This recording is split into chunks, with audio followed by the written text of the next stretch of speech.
Hello. Hi. My name is Sarah. My name's Danielle. And we're here tonight to talk to you about some of our absolute favorite movies. And least favorite movies, too. That will come later. But first, our favorites. The first one we want to talk to you about tonight is Hedwig and the Angry Inch. Itch. No, it's Inch. What year did that movie come out to you? I don't know, Sarah. I think it was 2001. I don't remember. Do you remember the first time you saw it? The first time I saw it was I was in my dorm room.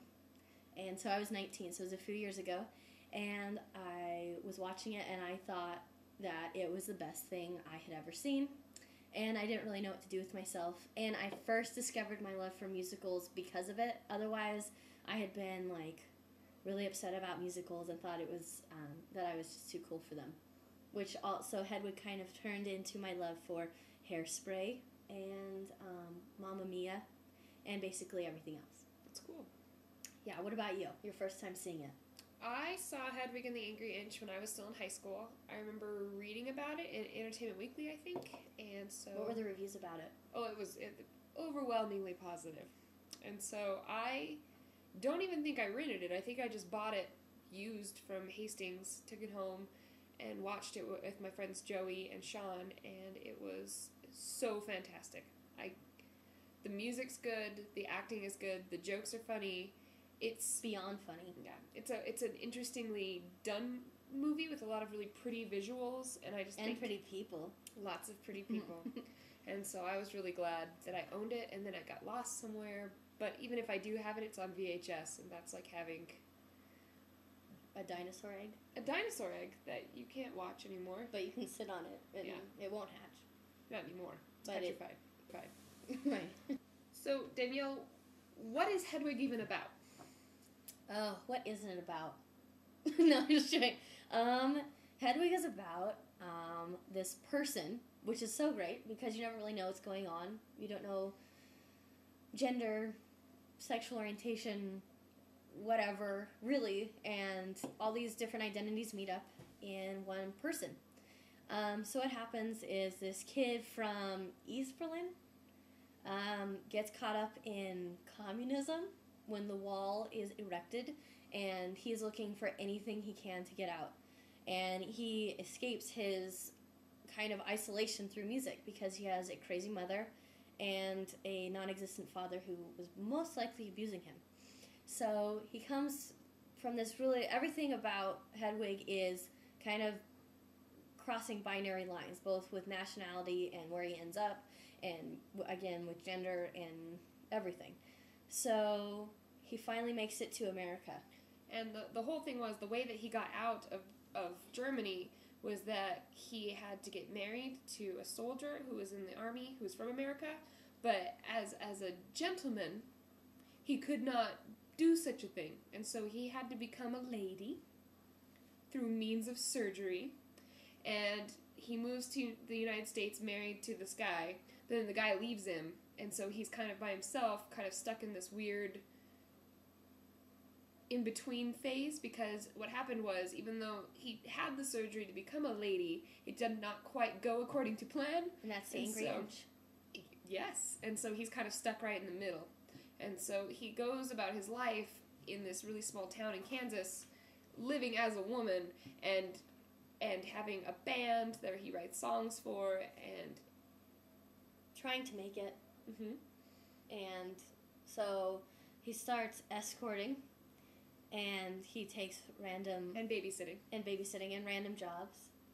Mm-hmm.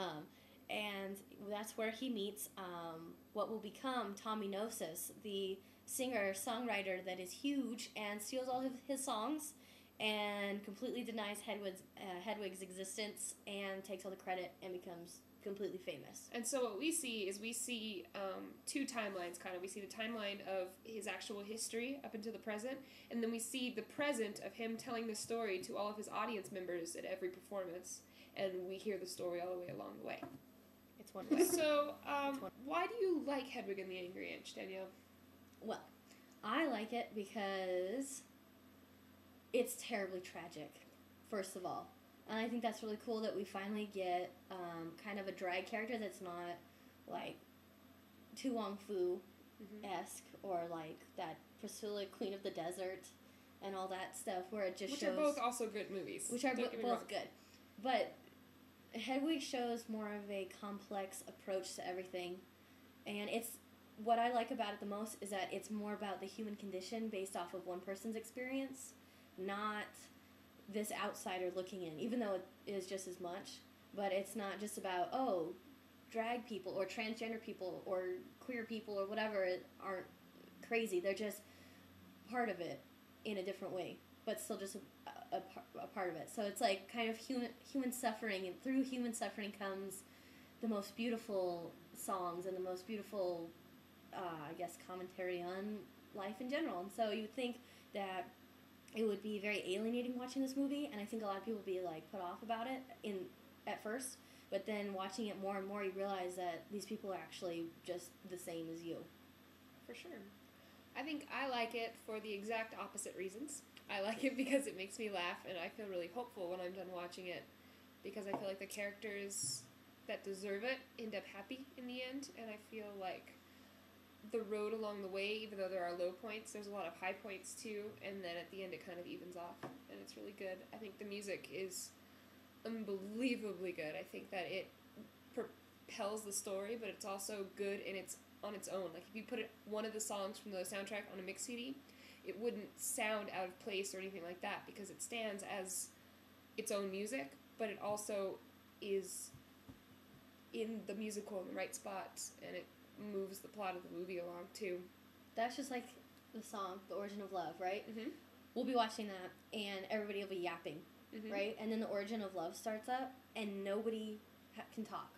And then what's really cool, it's kind of like T.S. Eliot, The Wasteland, where you're citing so many different things that it becomes something more than itself. And so it's perfect to be a musical because it's not the kind of thing where you have to watch the movie over and over to get it. It's like you hear the song, you hear some lyric referenced, and you already know the feeling of it all. So the movie puts all these emotions and all these songs into context, and then the songs just become reminders of those feelings or those sentiments, I guess. Absolutely. Which is awesome. Agreed.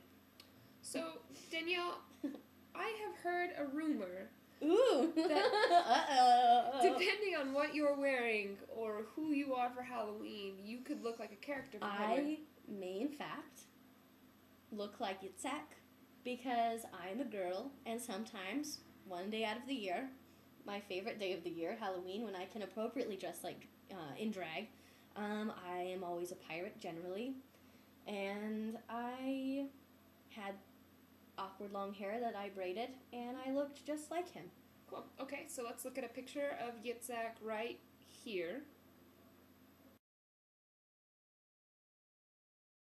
Good. Okay, and now we will look at a picture of Danielle here. Good. Okay. I was looking good. Yeah, I think that is definitely, there's some similarity right there. Mm-hmm.